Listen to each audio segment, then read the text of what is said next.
আমার একমাত্র মেয়ে মা রেখার সন্ধান করতে পারলো না।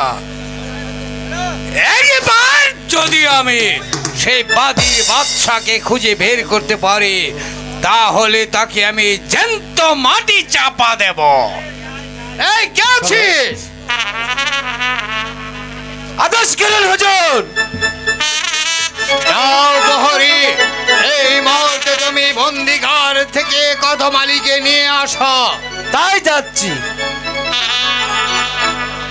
এবার আমি দেখব সেই বাদীর বাচ্চা কোথায় আত্মগোপন করে আছে। হুজুর, এই তো নিয়ে আছি কদমালী চাষাকে। যাও প্রহরী। তাই যাচ্ছি।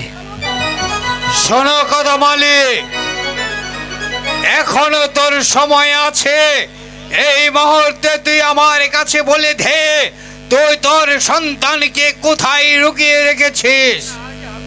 না যাব না, আমি তাদের সন্ধান কিছুই জানি না। সন্ধান তোকে দিতেই হবে। আমি জানি কদমালী, তুই সব কিছু জানিস।